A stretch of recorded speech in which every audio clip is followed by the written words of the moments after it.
All right, so today I wanted to talk Michael the Archangel.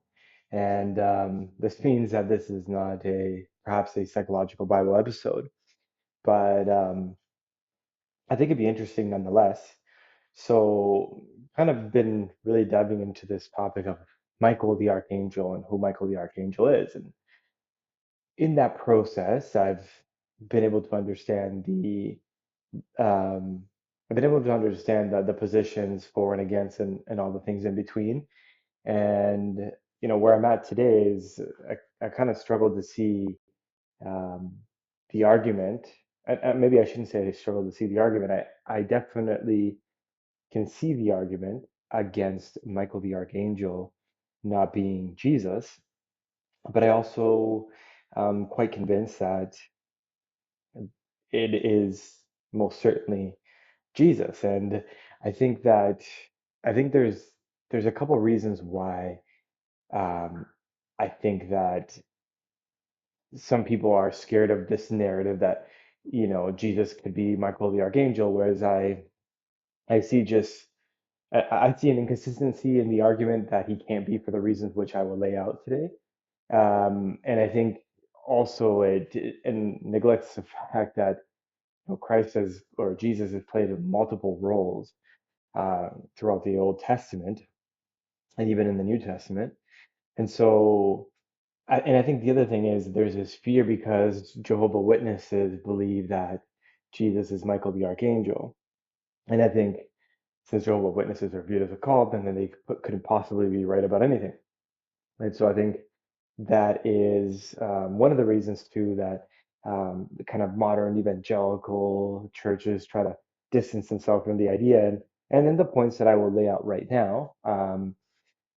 But then I will kind of lay the counter arguments to that conversation, and then you can tell me what you think. So the first thing is this idea that if or the fear is that if Jesus is an archangel, then that makes him a created being, and instead of an eternal God. But right away, the problem assumes that archangel or equals created angel rather than a functional title. So I think that's the first fear right away, right? And as I mentioned before, the Jehovah Witnesses Association. So only Jehovah Witnesses believe Michael is Jesus, so it must be wrong, right? And so this is the guilty by association fallacy. If Jehovah Witnesses also believe Jesus existed before birth, does that make pre-existence wrong? And so, and I think it's like a common thing with many of the many other things. Like I've found many things to be true in some of these denominations of Christianity that are considered more cultish by the mainstream evangelical churches that seemingly seem just as culty, if you will, just as much as the other ones. But I think that's a huge component of it.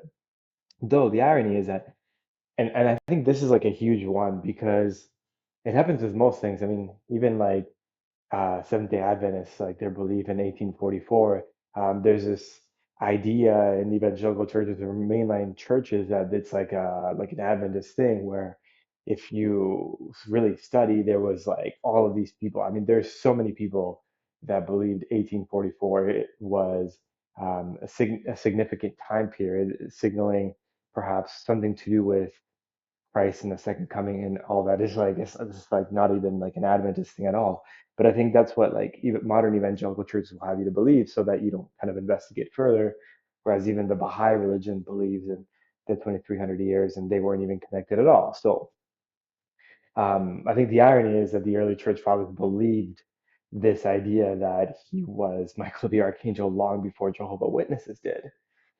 And then of course you had the problem of like calling Jesus an angel somehow diminishes his divinity, though we can go into the meaning of the word angel and messenger and all that kind of stuff, which, again, I think that's a counterintuitive point because you have a problem here. You're confusing function with nature. So Jesus can be called a servant, which he is, without being less than God, right? And I think all of these things like really pop a bubble. If these things are, I think if people are right that Michael the Archangel is Jesus, then there's some implications for some like end time theology, even to do with Israel. And that's a whole other conversation. But so then you have the fourth big thing, which is like um, the Hebrews 1 misunderstanding, which we talked about. It says that God never called any angel son. So then Jesus can't be an angel. Well, that's again like inconsistent because most modern Christian churches, again, I can't speak for all evangelical churches because they tend to not have positions on most things, but um, most, I would say like scriptural things, but that's another conversation. But um, many understand or say that the angel of the Lord was Jesus. So then you have a problem here because if now you're saying, well, like this says God never called an angel son, well, then here's an issue because many of you have identified the angel of the Lord as being Jesus. So um, if anything, this verse actually supports Jesus's uniqueness amongst angels, not his separation from all the angelic roles. So, you know, I think the problem, as I mentioned here, is that they distinguish um, Jesus from angels and not having this functional role of Michael, which means who is like God, which is that's what Michael means. So we have a functional versus an ontological problem, right? So they fear that Jesus being ontologically in his essential nature an angel would suggest something totally different that we could not accept. Um, but rather, I would propose that it argues that Jesus had a functional role of Michael, and we'll get into what that role is. Maybe not at this time, but those are the big things, right? So let's kind of to that. Let's go back a little bit because I want to share my thoughts as to all of this. So in Daniel, and this is where we hear about Michael the Archangel. Now, in Daniel, we have this understanding, or we read that at the end, like, Michael shall stand up, the great prince which standeth up for the people. Now, in the context of what's going on in Daniel, and this, by the way, this is something that Jesus quotes.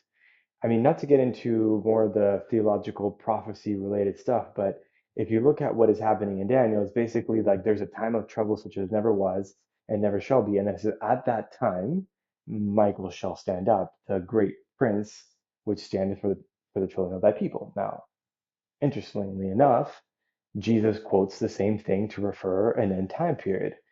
So that's interesting.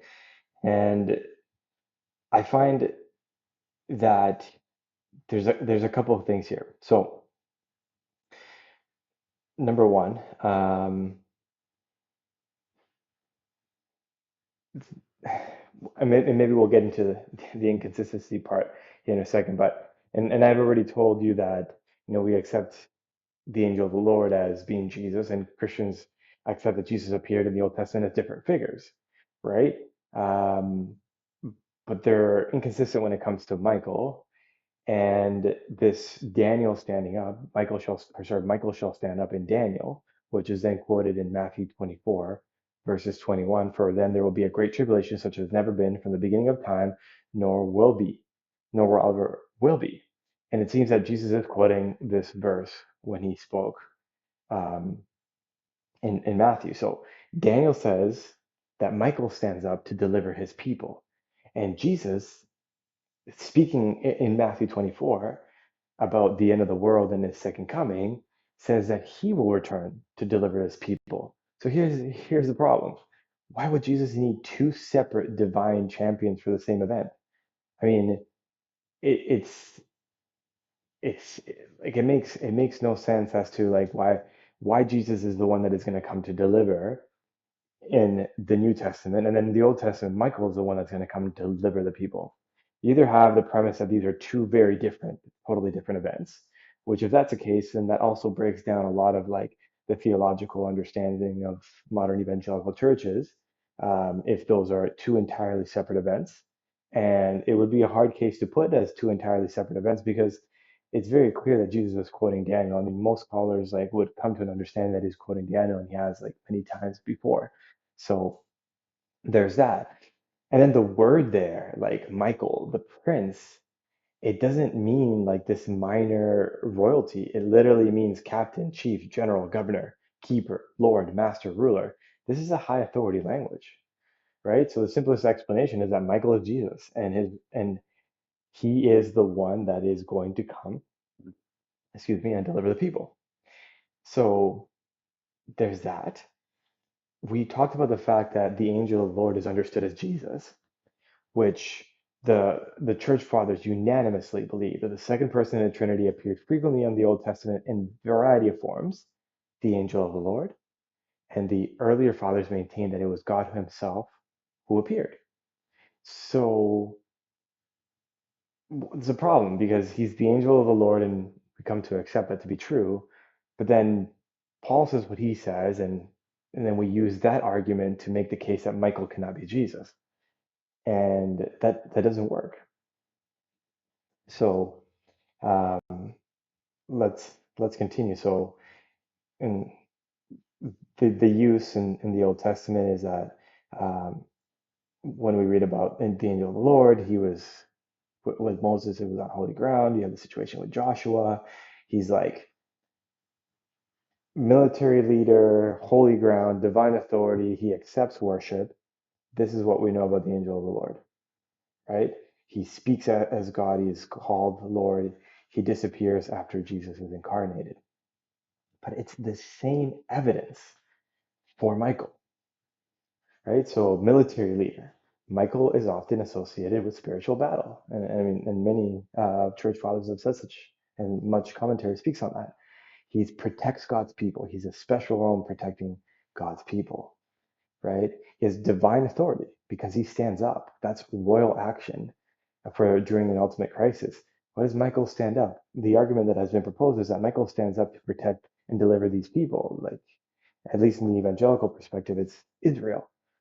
So again, that's a whole other conversation because there's this idea of Israel as the end time being, and been a lot of conversations lately about this kind of stuff in the Christian world with this overtly we must protect Israel at all costs perspective, and this is connected to some biblical ideas that have originated with the Schofield Bible and some commentaries and all that. We can discuss at a later time, but he stands up. That's royal action. That's what a king does. He stands up.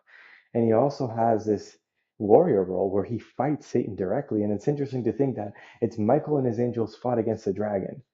And you mean to tell me that we know that the dragon represents Satan? So you mean to tell me that it is not Jesus who fights against the dragon when he literally comes and, at least according to the biblical story, and he goes into the desert, he faces a snake, he fights the dragon, and on the cross he fights the dragon. But somehow in Revelation, this Michael that fights is and stands directly can possibly be Jesus.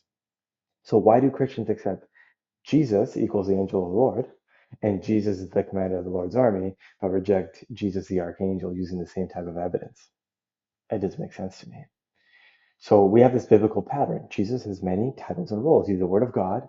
He's the Lion of Judah. He's the Lamb of God. He's the angel of the Lord. He's the commander of the Lord's army. Now, one can make the case using that same logic that is applied in the other cases that, well, if Jesus is the Lamb of God, then he couldn't possibly be God because a lamb is an animal, and an animal. You see what I mean? Like that's a lot of the logic. So he's got a lot of different angles. Sorry, not angles, but titles and roles. And we looked at the word to stand up, amat.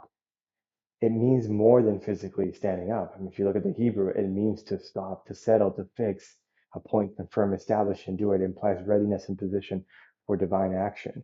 It's royal language, a king standing up to take action, right? So Michael stands up during an unprecedented trouble.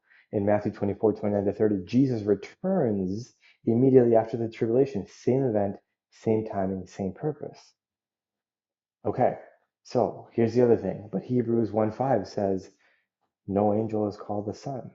Well, The response: this distinguishes Jesus from created angels, not from being called Michael and his protective role for God's people. And then we have this case in Jude chapter 9 where it says, um, or Jude 1 verse 9, I believe, where it says, Jesus contending, or not Jesus, see, did it. Michael contending with the bones of Moses said to Satan, I rebuke thee. And he appeals to the Lord. That's the key thing, because that's the argument that is used, is that why would Michael appeal to the Lord if he is Jesus? Well, there's a problem with that because Jesus often spoke to the Father during his earthly ministry. And there are many times where he called him Lord. He called him Lord to say, Lord, forgive them. Why couldn't Jesus forgive them? Like, there's many times where he says Lord in the same thing. So this shows the Trinity in action, not separate beings whatsoever. And then you have, of course, but Michael is one of the chief priests of princesses, right? He's one of the chief princes. Response: well, one of can mean the first of or chief among. It's like calling someone one of the greatest. It doesn't make them equal to others.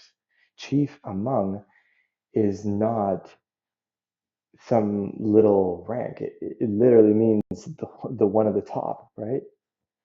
So, so here's the conclusion, and I would love to see, if somebody wants to send me um, a counter to this, I would love to see it, but it's really going to have to be those are the main points that I have seen. If someone has something different than that, and would like to go further, I would love to see it. But if you accept that Jesus appeared as the angel of the Lord, if he appeared as the commander of the Lord's army, that Jesus quoted Daniel chapter 12 about the ultimate tribulation, Michael stands up during that same tribulation, then the most consistent and logical conclusion is that Michael is Jesus in his role as the protector of God's people. Right? That's why he's fighting against the angels. And I mean, Occam's razor. The simplest explanation is the most likely explanation. If he's been all of these roles before, if this is a consistent thing, how could we not see Michael as the archangel being Jesus? It's so This is what I would say. So before you dismiss this, ask yourself if the evidence is strong enough to accept Jesus as the angel of the Lord and the commander of the Lord's army. Why isn't it strong enough evidence for Michael? The same God, the same evidence, the same logical consistency. And I think we need to look at this um, from just let's be consistent. Let's not look at Jehovah Witnesses believe this or where does it come from. Early church fathers believe this, right? It's not like Jehovah Witnesses are the ones that came up with this. I think this is a consistent argument that has a solid basis and it's built upon pretty widely accepted biblical interpretation principles. So I would love to hear if anybody has something more to share on this topic. I would love to hear from you.